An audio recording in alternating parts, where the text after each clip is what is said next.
بسم الله الرحمن الرحیم. السلام علیکم ورحمت الله وبرکاته.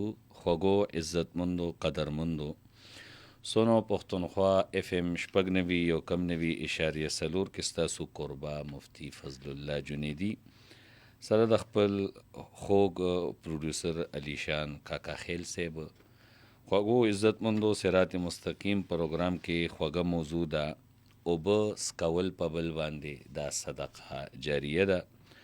اوبه د الله جل جلاله یو نعمت دی او په دې کې د چارند پرند لپاره جون پروت دی. خوږو عزتمندو تاسو په خپله باندې اندازه کړي چې نن سبا ګرمي ډیره زیاته شوې ده او مونږه او تاسو ته د اوبو ډیر زیات ضرورت وي، د سکاک دپاره هم او د اوداسه او د لامبلو دپاره هم.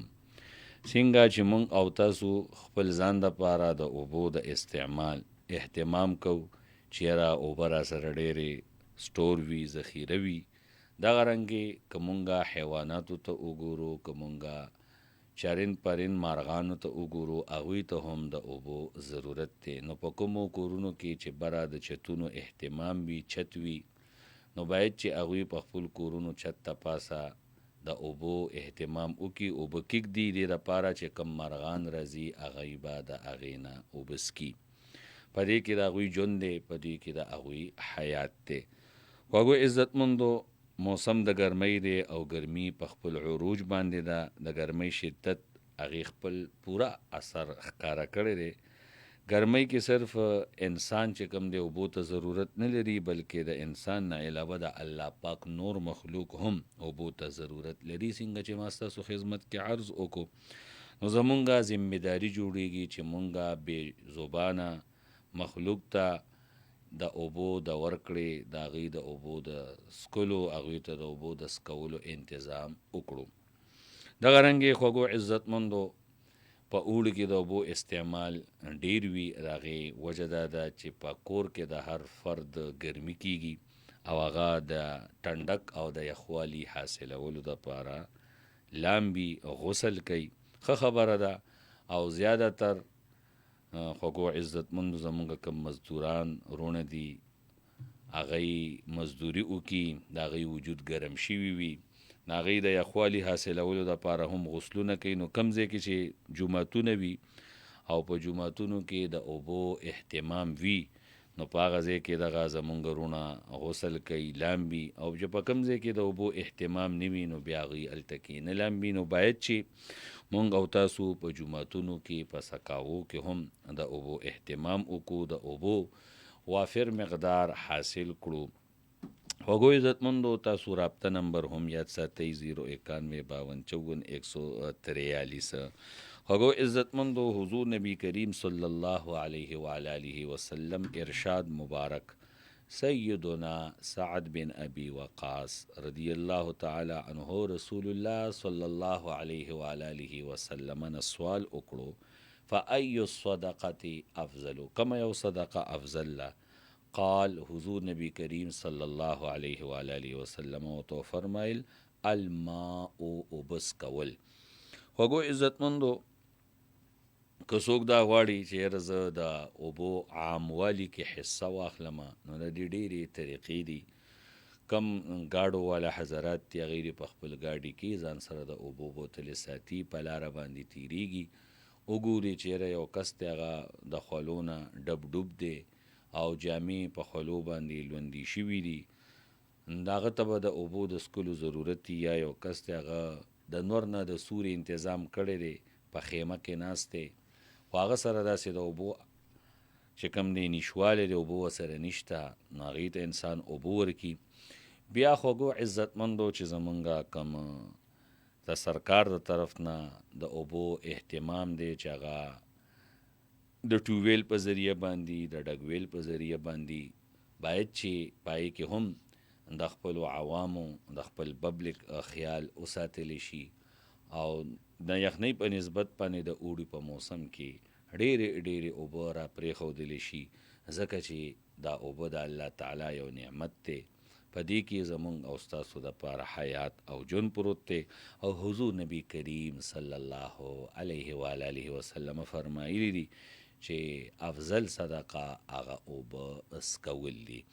خوږو عزتمندو، دغه رنګې زمونږ او ستاسو په معاشره کې دا تړلې شوي خبرې دي چې په همسایه کې چا سره د یو شي کمی وي، که هغه د پیاز ټماټرو کمی وي، که هغه د ترکارۍ یا د اوړو کمی وي، یا علاقه محله کې چاته د پارسنګ ضرورت شي، نو د یو بل نه مونږ دا څیزونه غواړو، کټ غواړو، بستره کمبل غواړو. دغه رنګې د اوړي په موسم کې همسایه د یو بل نه واوره غواړي، اوبه غواړي.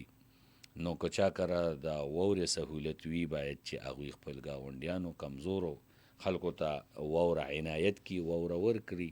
د حضور نبی کریم علیه السلام په دغه حدیث مبارکه به عمل راشي چې حضور نبی کریم علیه السلام صحابي رسول ته فرمایل چې افضل صدقه هغه اوبه څښل دي. خوږو عزتمندو، دغه رنګې په علاقه محله کې ټیوبویل خراب شي او چا کره بور سهولت موجود وي، نو باید چې هغوی ګاونډیانو ته د هغوی د غوښتلو نه بغیر باید چې په خپله ووایي که هلکه چاته د اوبو ضرورت وي او حالان کې وي. ځکه چې ټیوبویل خراب شي، مشین خراب شي، خرابي راځي، نو دا یو ورځ دو ورځو کې نه سمیږي، خامخا 2-3 ورځې پیلېږي، نو بیا په هغې کې خلکو ته د اوبو تکلیف وي. نو باید چې مونږ او تاسو په خپله په دې ګاونډیانو سره او همسایو سره د اوبو اهتمام وکړو. خوږو عزتمندو، د اوبه بل له ورکول دا داسې یو عمل دی، کله چې انسان وفات شي، نو انسان د وفات نه بعد، انسان د فوتګۍ نه بعد، دغه انسان ته د اوبو د ثواب میلاویږي. مطلب دا چې د په خپل ژوند کې کویې کنیستې وي چاله، یا ډګویل یا بور یا هینډ پمپ انتظامي کړي، یا چرته مثال کې طور په د اوبو دپاره پیپې را تیر کړي وي، نو که انسان وفات شي، نو پس ته وفات نه انسان ته د دې ثواب میلاویږي. خوږو عزتمندو، ډېر زمونږ وروڼه، ډېرې زمونږ خویندې په دې کارونو کې حصه اخلي او حصه یې اخیستې ده. زه تاسو ته یو حدیث مبارکه بیانوم. په بل باندې اوبه څښل دا صدقه جاریه ده. حضور نبی کریم صلی الله علیه و آله وسلم حدیث مبارک ده. د حدیث راوی سیدنا انس رضی الله تعالی عنه مبارک ده. 7 یجری للعبد اجرهن من بعد موته وهو في قبره من علم علما او قرا نهرا او حفر بيرا او غرس نخلا او بنا مسجدا او ورث مصحفا او ترک ولدا یستغفر له بعد موته. ته ما حدیث مبارکه د اولنا تر اخره بیان کو. دغه حدیث مبارکه کې چې د کوم اوو سیزونو ذکر شوی دی، هغه یو زه تاسو ته بیانوم. پای کې لومبنې څه شی دی چې انسان علم زده وي او بل ته علم ورزده کي، نو پس ته مرګ نه انسان ته دغه علم ثواب میلاویږي.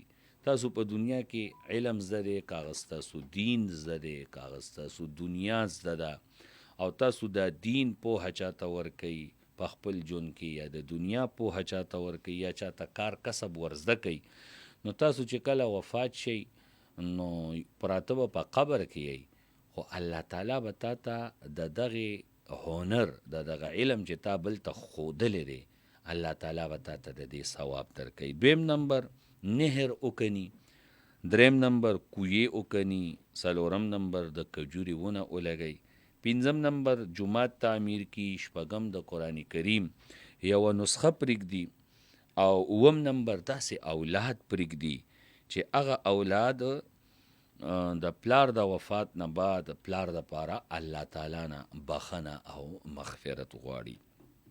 خوږو عزتمندو، که چرې چا سره استطاعت او طاقت وي او دی وي چې زه د خپل فوت شدګان، یعنی زما مور زما پلار وفات دی او زه د هغوی د ایصال ثواب دپاره د اوبو اهتمام کوم، نو یقینا د دغه ایصال ثواب کې د اوبو د صدقې نه بهترینه صدقه نشته دی. خوږو عزتمندو زه تاسو ته یو حدیث مبارکه بیانوم. دا کم حالات روان دي، دا کم موسم روان دی، په دې کې چې مونږ او تاسو د یو بل سره ملاتړ نشو، مونږ او تاسو د یو بل سره ونه درېږو، نو دا یاد ساتئ الله تعالی به په مونږ باندې خپل رحمت بند کي. الله تعالی به په مونږ باندې خپل کرم او خپل مهرباني بند کي. الله جل جلاله پر خپل مخلوق باندې ډیر زیات مهربان دی. حضور نبی کریم صلی الله علیه و آله وسلم فرمای دا مخلوق دا د الله تعالی کومبه ده، الخلق عیال الله. اوس دغه مخلوق چې د الله خاندان دی، د الله کومبه ده، د الله عیال دی، اوس چې دغه عیال د الله سره څو ښېګړه کوي، څوک ورسره مدد کوي، نو دا کس الله جل جلاله ته محبوب دی. انسان په خپل ژوند کې ډیر صدقات کوي، مګر هر قسمه صدقې نه بهتر صدقه هغه کومه یو ده؟ حضور نبی کریم صلی الله علیه وسلم حدیث مبارک ووري. حدیث راوی حضرت سیدنا ابو هریره رضی الله تعالی عنه دی. لیس صدقات اعظم اجرا من ماء، لیس صدقات اعظم اجرا من ماء.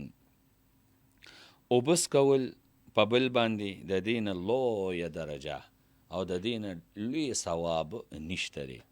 خوږو عزتمندو تاسو کو وګورئ، ماشاءالله زمونږ په علاقو کې زه د خاري خبره کومه چې ځای په ځای باندې نلکه لګېدلي، خو مونږ له څه پکار دي؟ مونږ له دا پکار دي چې هغه نلکې نه کمې اوبه هسې بهیږي، چې هغه اوبه هسې بهېدل چې کم دی هغه مونږه بند کو. مطلب دا دی که هغې کې چېرته د نټ ضرورتي دې دپاره چې اوبه بهیږي چې هغه بهېدل بند شي، نو باید چې مونږ په دې کې دلچسپي والو، دا اوبه د ضایع کېدلو نه بچ کو. اوبه د الله جل جلاله نعمت دی. وجعلنا من الماء كل شيء حي. خوږو عزتمندو الله تعالی فرمایي چې ګرځولې دی مونږه هر یو شي دپاره د اوبو نه ژوند. خوږو عزتمندو بیا کم علاقه جات دي چې هغه پهاړي علاقه جات دي، غریزي علاقې دي یا دیهات دي، په هغې کې د اوبو تکلیف وي، نو چاله الله تعالی وس طاقت مال او دولت ورکړي باید چې هغوی د دغه علاقو باقاعده سروې وکړي او دلته کې چاته د اوبو ضرورت دي چې دوی په هغې کې د اوبو اهتمام وکړي. دا مال او دولت مونږ او تاسو له الله جل جلاله راکړی دی، دا چې د الله تعالی په لاره کې ولګي، نو خوږو عزتمندو یاد ساتئ په دې باندې به الله جل جلاله زمونږ او تاسو نه خوشحالیږي.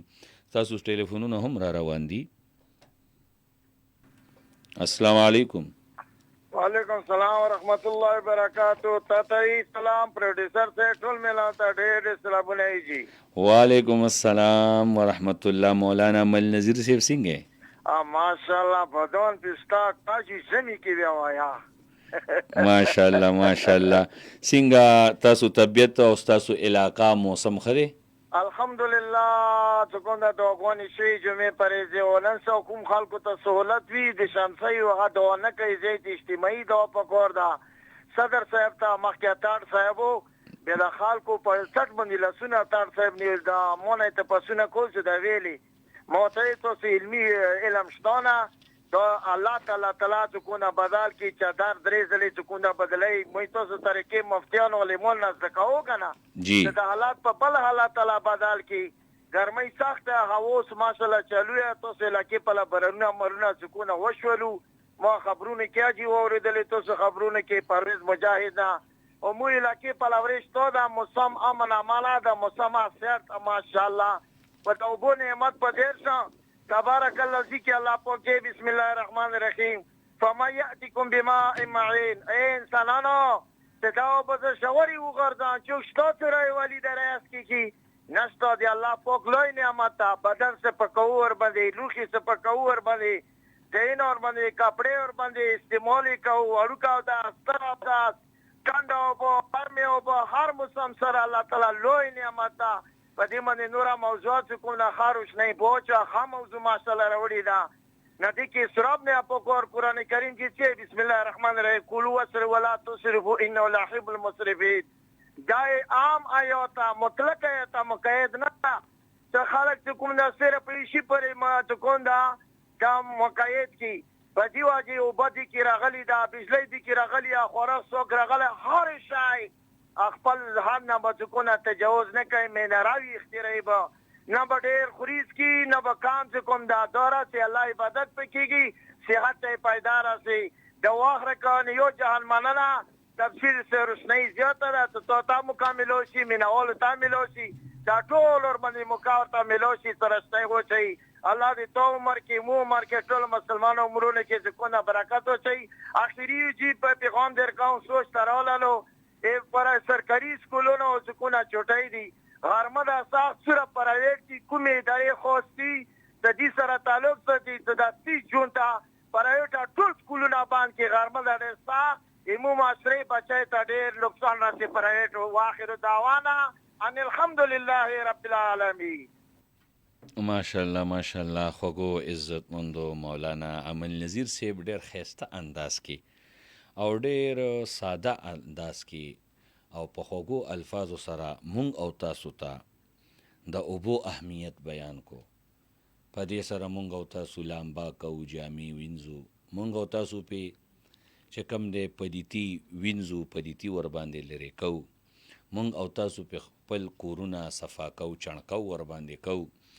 خو خوږو عزتمندو په کوم ځای کې چې اوبه ضایع کېږي باید چې مونږ په هغه ځای کې اوبه د ضایع کېدلو نه بچ کو. کوشش وکړئ خوږو عزتمندو دا اوبه د الله تعالی نعمت دی.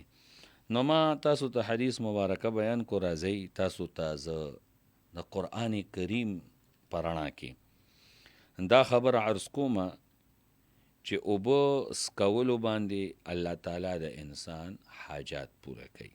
پانی پلانے سے حاجت کا پورا ہونا. سیدنا موسیٰ علی نبینا علیہ السلام تذکرہ قرآن مجید کی موجود تھا چې کله موسیٰ علیہ السلام مدین ته راغلی او په یو مقام کې آرام کولو. موسیٰ علیہ السلام سخت اوږې شوی او وادي هم نو کړی خوا کې یو کوی و هغه کوی سره خوا کې 2 زنانه ولاړې دي او هغوی کوشش کوي چې مونږ پر خپلو زناورو باندې څوک اوبه وڅکو خو چونکې هلته رش دی ریوړ دی هجوم دی هغوی خپلو زناورو باندې اوبه څکولی نشي. نو موسی علی نبینا علیه صلات وسلام مخکې شو او د دغې 2 زنانو په زناورو باندې اوبه وڅکولې د اوبه انتظام یې وله وکړو. قرآن کریم د هغه حالاتو د هغې حالت منظرکشي کړې ده.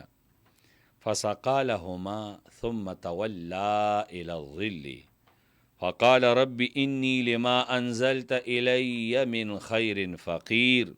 ترجمه موسی علیہ السلام د هغوی د خاطره د هغوی په زناورو باندې اوبه اسکولې. فسقا لهما فسقا اسکولې موسی علیہ السلام د دغې 2 زنانو په زناورو باندې. ثم تولى الى الظل بیا موسی علیہ السلام یو سوري ته شو او بیا څه وایي فقال رب انی لما انزلت الی من خیر فقیر. ای رب زما بېشکه تا نازل کو زما په طرف خیر او دغه خیر په طرف فقیر محتاج یم.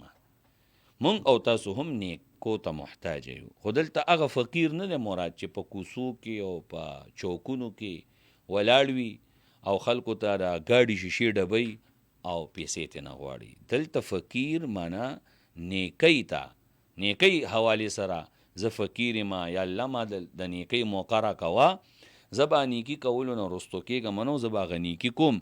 موسی علیه نبینا علیه صلات وسلام وکتل کنه چې دغه 2 زنانه ولاړې دي او خپلو زناونو باندې اوبه څکول غواړي خو چونکې موقع نه جوړېږي موسی علیه السلام را مخکې شو ورته پته وه چې اوبه په بل باندې څکول دا صدقه ده افضل صدقه ده بهترینه صدقه ده اوبه یو نعمت ته الله جل جلاله دی. نو موسی علیه نبینا علیه السلام وړاندې شو او د دغې دوو زنانو په زناورو باندې اوبه وسکولې دي نه دا خبره هم ثابته شوه چې مونږ او تاسو به صرف او صرف په خپل منځ کې په یو بل باندې اوبه نسکو بلکې مونږ به زناورو ته ګورو په لاره کې به سپي ته ګورو پیشو ته به ګورو ګډې ته به ګورو چیلۍ ته به ګورو غوا میخې ته به ګورو اس ته به ګورو خر خچر ته به ګورو چې یاره دې ته اوبو ضرورت شته د دې ګرمي شوې ده ډېر زناور دغسې سپي واخلئ په لارو کې په کوڅو کې ډېرې ګرمۍ کې لختو کې ځان ورلړه کي او هغه یخوالی حاصلوي نو آیا که زموږ په علاقه په محله کې یو سپی وي او هغې ته مونږ اوبه مهیا کو دومره اوبه مهیا کو که ورباندې لامبي نو مخلوق خدا باندې شفقت ته الله غواړي دا چې تاسو زما په مخلوق باندې شفقت وکئ زما په بندګانو باندې شفقت وکئ نرمي وکئ یوه زنانه چې په یو سپي باندې اوبه څکولې وي او په خپلې پڼه کې وله اوبه راخېجولې وي د کوی نه په دغه عمل باندې الله تعالی هغه زنانه وبخله نو خوږو عزتمندو که مونږ او تاسو په خپلو علاقو محلو کې او په کوڅو کې او د کوڅو په سر باندې یو کولر کېږدو یو بیلر کېږدو یو چاټۍ کېږدو او هغې کې مونږ روزانه د خپل وس مطابق اوبه اچو په هغې کې مونږ چې کوم دی ووره اچو او هغې نه زمونږ مسلمانان زمونږ رونه بلکې په نوم انسان په نوم بنده د الله مسلم غیر مسلم تمیز پکې نشته دی که مسلم تی اوبه څکي که غیر مسلم تی اوبه څکي خوږو عزتمندو دا به زمونږ او ستاسو دپاره د بخشش او د بخښنې علامت وي موسی علیه نبینا علیه صلات وسلام اوبه وسکولې په زناورو باندې الله تعالی یې څه حاجت پوره کو الله وله څه انعام ورکو زه آیت کریمه ستاسو خدمت کې تلاوت کوم د زړه د کومې نه واورئ او دا زده کړه دې وکئ چې څوک په چا باندې اوبه وسکوي الله جل جلاله د دغه انسان حاجات پوره کوي اعوذ بالله من الشیطان الرجیم بسم الله الرحمن الرحیم قال انی اريد ان انکحک احدى ابنتي هاتین على ان تأجرني 8 حجج فإن أتممت 10 فمن عندك وما أريد أن أشق عليك ستجدني إن شاء الله من الصالحين قال ذلك بيني وبينك أيما الأجلين قضيت فلا عدوان علي والله على ما نقول وكيل قال حضرت سیدنا شعیب علیه السلام فرمایل دا دو زنانه دا دو ښځې دا د چا لوریانې وي دا د حضرت سیدنا شعیب علیه السلام لوریانې وي شعیب علیه السلام موسی علیه السلام ته وایي چې زه دا غواړم انی اریدو چې په دغه دوو لوریانو کې د یو لور نکاح تا سره وکړم احدى ابنتي هاتین ان انکحک دا چې زه نکاح وکړم تا سره په دغه دوو لوریانو کې د یو لور دبا د دو لوریانې دي دغه دو لوریانو کې د یو لور نکاح زه تا سره وکړم ان انکحک احدى ابنتي هاتین علی ان تأجرني 8 حجج خو دومره ده چې ته به 8 کاله زما خدمت کې په دې شرط یا که ته اتو په دې باندې 10 کاله پوره کړي فإن أتممت 10 فمن عندك نو دا به ستا د طرفه یو ښېګړه وي او ستا د طرف نه به یو پیرزونه وي او ستا د طرف نه به یو اخلاص وي فإن أتممت 10 فمن عندك او بیا ورته شعیب علیه السلام فرمای وما اريد ان اشق عليك زه دا نه غواړم چې زه تا له تکلیف درکم او تا په تکلیف کې واچوم بیا ستجدني ان شاء الله من الصالحين کچرې ته مومي ستجدني زر دې چې ته به اومې مې ما کچرې اراده د الله شوي وي مشیت د الله شوي وي د چا نه صالحانو نه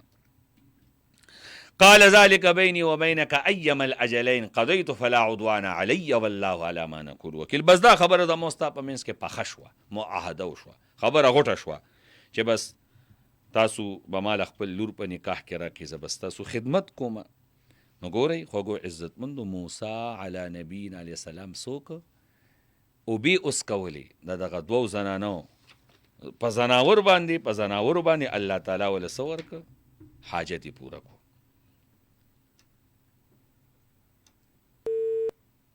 خوږو عزتمندو ستاسو ټیلیفون راځي مونږ ستاسو د ټیلیفون احترام کوو دا ستاسو خپل چینل دی تاسو چې کله ټیلیفون کوئ نو تاسو په دې نیت باندې چې زه خپل ورور ته خپل کور ته ټیلیفون کوم السلام علیکم وعلیکم السلام بھائی جان څوک او د کوم ځای نه عبدالقدیر یم عبدالقدیر کم زینا کوهټنا کوهاټ نه ماشاءالله. عبدالقدیر بھائی امید دی خبر صحت په دی خی او شکر ده جنتی شي. حکم کوا خوږو عزتمندو، په اوبو څکولو سره بیماری ختمیږي. څوک چې دا وایي که نه چې زه بیمار یم او زما دا بیماري به الله څنګه ختمه کي، زما د دې کور نه به الله تعالی د بیماریانې څنګه وباسي، پس طریقه درته بیانومه، واورئ. اوبه څکول په نورو خلکو باندې شروع کوي. اوبه څکول په بل باندې دا داسې یو عمل دی چې په دې سره د انسان روحانی بیماریانو سره سره جسمانی بیماریانو کې بهتری راځي، مطلب جسمانی بیماریان هم ختمیږي. چنانچه علی بن حسن بن شقیق بیان کوي یو شخص امام عبدالله بن مبارک سیبلا راغله او د خپل زخم متعلق شکایت وکړو، سوال وکړو چې د 7 کالو نه زما په دې ګوټنه کې، زما د دې خپې په دې سترګه کې، په دې ګوډه کې زخم دی او دې نه وینه بهیږي. الله اکبر. دغه کس ورته وویل چې زما خو تقریبا ډېر وخت شو، ډېرو اطباو له ډاکټرانو له لاړم، لیکن زما افاقه ونه شوه. امام صاحب ورته فرمیل عبدالله بن مبارک صاحب وی لاړ شه او په داسې ځای کې کویې وکنه چې په هغه ځای کې خلکو ته د اوبو ضرورت وي. عبدالله بن مبارک صاحب ورته فرمایي وی زما دا امید دی چې هلته کې به د اوبو چینه راوځي او دلته کې به ستا د خپې نه چې کومه وینه بیږي 7 کاله شو دا به ودرېږي. بس هغه شخص د امام صاحب په مشوره عمل وکړو او د هغه د خپې وینه ودرېده، زخم یې ټیک ټاک شو، روغ رمټ شو، سلامت شو. خوږو عزتمندو، اوبه څکولو کې حاجات پوره کېدل پراته دي، په بل باندې اوبه څکولو کې شفا پرته ده د روحاني امراضو، د باطینی امراضو، د ظاهري جسمانی امراضو، مرضونو. او اوبه څکول په بل باندې افضل صدقه ده، بهترینه صدقه ده، اجر او ثواب پکې ډېر زیات دی. السلام علیکم. السلام علیکم. څوک؟ خوږو عزتمندو، د عبدالله بن مبارک صاحب د جون چې هغوی ته کسراغ او شکایت یې وکړو، همې تاسو ته بیان کا. په تاسو کې که څوک هم بیمار وي او هغه وایي چې یاره زه شفا یاب کېدل غواړم چې الله تعالی ما ته شفا راکړي، نو په بل باندې اوبه څکول شروع کړي. څنګه چې اوبه څکول په بل باندې په دې کې شفا ده، په دې کې حاجات پوره کېدل دي، نو دغه رنګې د اوبه په بل باندې څکولو کې دې کې مغفرت هم پروت دی. پانی پلانا باعث مغفرت ہے. ګرم موسم دی د ګرمۍ. ما خو تاسو ته مخکې عرض وکړو چې په جوماتونو کې هم د یخو اوبو اهتمام وکړئ، په سکولونو کې هم، په مدارسو کې هم، په علاقه محله کې هم، په دفاترو کې هم، او دغه رنګې لارو کوڅو کې هم د یخو اوبو اهتمام وکړئ. سیدنا ابو هریره رضی الله تعالی عنہ فرمائی بین رجل یمشی فاشتد علیه العطش فنزل بیرا فشرب منها ثم خرج فإذا هو بكلب يلهث يأكل الثرى من العطش فقال لقد بلغ هذا مثل الذي بلغ بي فملأ خفه ثم أمسكه بفيه ثم رقي فسقى القلب فشكر الله له فغفر له. سبحان الله. فغفر له. قالوا يا رسول الله وإن لنا في البهائم أجرا قال في كل كبد رطبة أجر. اوسې ترجمه وری. یو شخص روانو په لاره باندې، هغه سخت تږی شوی، یو کوهي سره کوشو اوبې وڅکلې، تندې ماته شوه. چې کله وی کتل یو سپی دی او ژبه یې د خولې نه را بهر کړې ده او سا کېږي او د تندې په وجه باندې په خپله ژبه باندې خټه سټي. هغه په خپل زړه کې وویلې چې ده ته هم داسې تنده لګېدله و څنګه چې زه تږې ومه. الله اکبر. هغه بیا لاړو کوهي سره کوشو او د کوهي نه اوبه راوویستې او د څرمنې په موزې کې روچتې کې څرمنې موزې د اوبو نه ډکه کا او په سپي باندې اوبه اسکولې. الله اکبر. الله جل جلاله د دغه عمل قبول کو. الله اکبر. او الله تعالی د دغه عمل په وجه باندې د مغفرت وکړو. الله تعالی د ته بخښنه نصیب کا. صحابه عرض وکړي یا رسول الله صلی الله علیه وعلى آله وسلم چې چېرې مونږ په خپل ژوند کې د زناورو سره ښېګړه کوو نو آیا بم مونږ ته اجر میلاویږي؟ رسول الله صلی الله علیه وسلم فرمایل ہر جاندار میں ثواب ہے، ہر جاندار میں ثواب ہے، ہر جاندار میں ثواب ہے. بچې جاندار وي هغه سره ښېګړه کوه. الله تعالی به تا ته د جاندار سره د ښېګړې په وجه باندې اجر درکوي او ثواب به درکوي. کوږو عزتمندو جون الله درکړی دی، مال الله درکړی دی، د نیکۍ موقع الله درکړې ده. چاته د لامبلو دپاره د اوبو ضرورتي اوبه ورکوه، چاته د جامو وینځلو دپاره د اوبو ضرورتي اوبه ورکوه، چاته د اوداسه دپاره، چاته د مسجد وینځلو دپاره، چاته د خپل کور لوښي ډکولو دپاره، د خپل کور د وینځلو دپاره، علاقه محله د چڼکو دپاره د اوبو ضرورتي اوبو ورکولو کې بخل نه کار ماخلی. په دې کې کوشش کوئ چې تاسو خوش دلی سره، فراغ دلی سره، مینې محبت سره اوبه ورکئ، په خندا پیشانۍ سره اوبه ورکئ. نو ستاسو به الله مغفرت هم نصیب کوي، ستاسو به الله حاجات هم پوره کوي. الله جل جلاله به ستاسو په بدن کې چې کوم امراض دي هغه امراض به هم الله تعالی ستاسو د بدن نه وباسي او هغه امراض به الله تعالی ختم کړي. حدیث مبارکه واورئ. حضرت سیدنا ابو هریرہ رضی اللہ تعالی عنہ فرمائی غفر لامرأة، دا حدیث الفاظ وری قربان، مومسة مرت بكلب على رأس ركي يلهث قال كاد يقتله العطش فنزعت خفها فأوثقته بخمارها فنزعت له من الماء فغفر لها بذلك. صحیح البخاری حدیث شریف ته عبارت میں درته ویلی یو فاحشه ښځه وه، فاحشه ښځه. زموږ معاشره کې د داسې قسمه ښځه دپاره مختلف الفاظ استعمالیږي. د هغې بخشش وکړی شو په څه باندې؟ چا په لاره روانه وه او یو سپی ولیدو چې یو کوهي سره دی او د تندې په وجه باندې سا دی هام پرهاتا. داسې معلومېده چې د تندې شدت په وجه باندې به اوس دا سپی مړ شي. هغې ښځې څوک خپله موزه راوویسته او خپلې لوپټې سره هغه موزه وتړله او کوهي ته یې ورښکته که او هغه موزه کې په هغه پاڼه کې اوبه راوخېجولې او په دغه سپي باندې اوبه اسکولې. د دغې نیکۍ په وجه باندې د هغې څه وکړی شو؟ بخشش او مغفرت وکړی شو. سبحان الله، سبحان الله.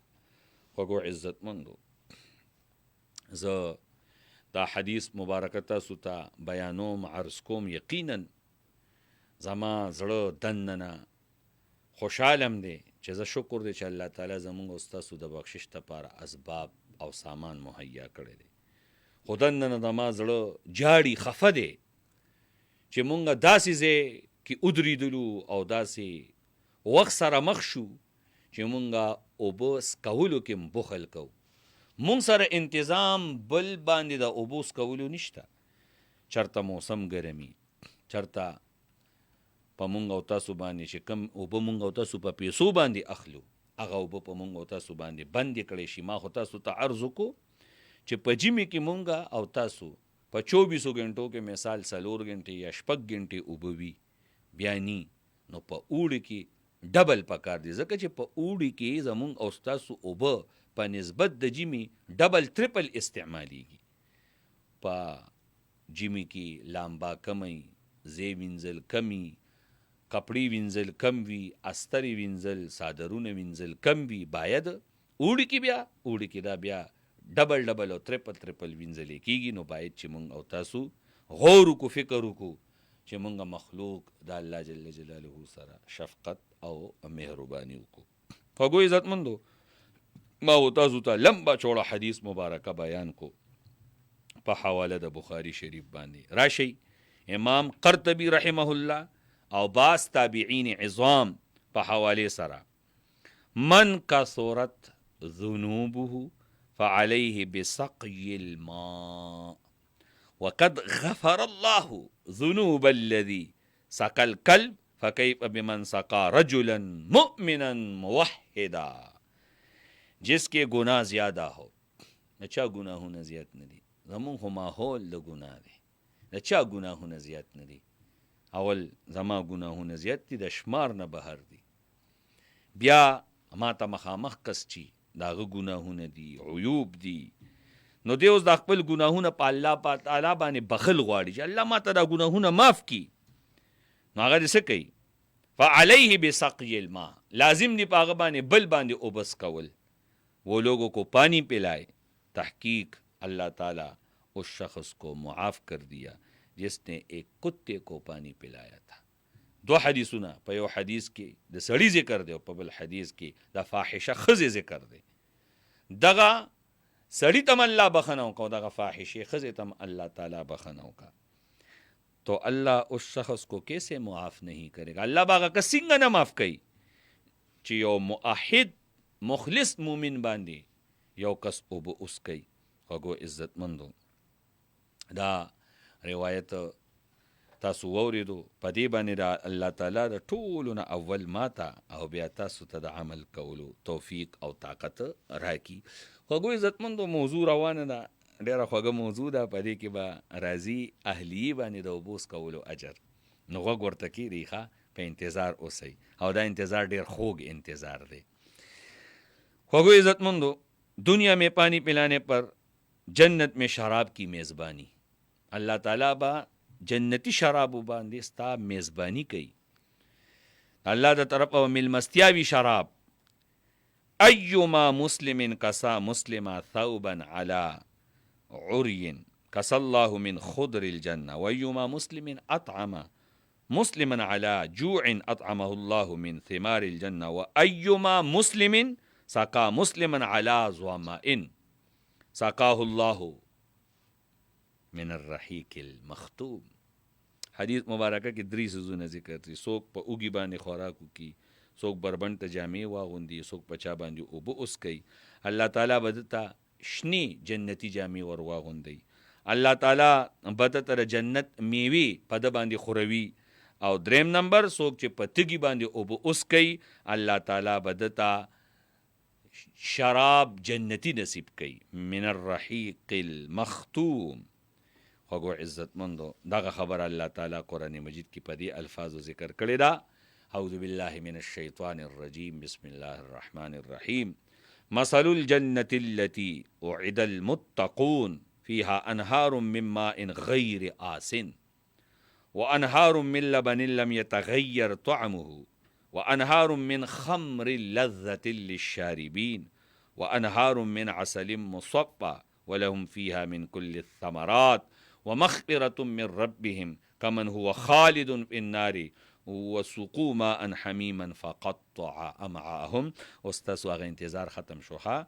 پانی پلانے کے ذرائع، اہلیہ کو پانی پلانے کا اجر، خپل کور ودانې باندې د اوبوس کولو اجر سره سیدنا عرباز بن ساریہ رضی اللہ تعالی عنہ روایت تے فرمائی چې د رسول الله صلی الله علیه وسلم فرمانو او ما اوریدو، ان الرجل اذا سقا امرأته من الماء اجرا. جب بند اپنی بیوی کو پانی پلاتا ہے تو اس کو اجر ملتا ہے. سبحان اللہ. ضروری خو نه ده چې خاون ښځې ته وایي چې اوبه راکه، او بس ښځه به په منډه منډه ځي او د کوی نه به بوکر وباسي، یا د نلکې نه به جام ډکوي، ګیلاس په ډکوي، یا د فریزر نه به واوره یالي، بوتل به رالي د یخو اوبو، او هغه به خاوند ته پیش کوي، او بس ښځې ته به اجرونه او ثوابونه میلاویږي او خاوند به د ثواب نه محرومي. کله کله د خاوند هم کوروالا باندې اوبس کوي، کوروالا جامې وینځي، د نیمبو شربت ولا وکړه او هغه ته پیش کا وایه دا اوس کا، جزاک الله، سبحان الله، ستا همت ته زما سلام دی، ستا بهادرۍ ته زما سلام دی. دې سره به د هغې حوصله افزایي کېږي، هغه به من غټېږي. بیا هغې ته د طاقت د ګولو ضرورت نشته دی، هغې ته د فروټو ضرورت نشته دی، هغې ته د خاوند د نرمې لهجې، د پستو او د خوږو خبرو ضرورت دی. خوږو عزتمندو، عرباد بن ساریه بیان کوي فاتیتها فسقیتها وحدثتها بما سمعت من رسول الله. وی بس زه راپاسېدم او را روان شوم او خپلې کوروالا باندې مې اوبه اوسکولې او د رسول الله صلی الله علیه وسلم دا حدیث مبارکه مې ورته واورولو. موږ د صحابو نه غټ خلک نیو، موږ د صحابو نه مخکې خلک نیو. رسول خدا صلی الله علیه وسلم فرمانته عملی جامه صحابی رسول عرباز بن ساریه واچوله چې په کل خپلې اهلیې باندې چې کوم دی اوبه اوسکولې. خوږو عزتمندو، دغه رنګې ځناورو باندې اوبه اوسکولو کې هم اجر دی او ثواب دی. گرمی صرف انسان نہ تز نہیں، گرمی صرف انسانوں کو ہی نہیں ستاتی بلکې ګرمي چې کم دی هغه ځناور هم چې کم دی څه کوي، سوځئ او تزنئ. نو الله جل جلاله مخلوق د دې ګرمۍ په وجه پریشانئ، لہذا د هغوی دپاره هم د اوبو بندوبست پکار دی.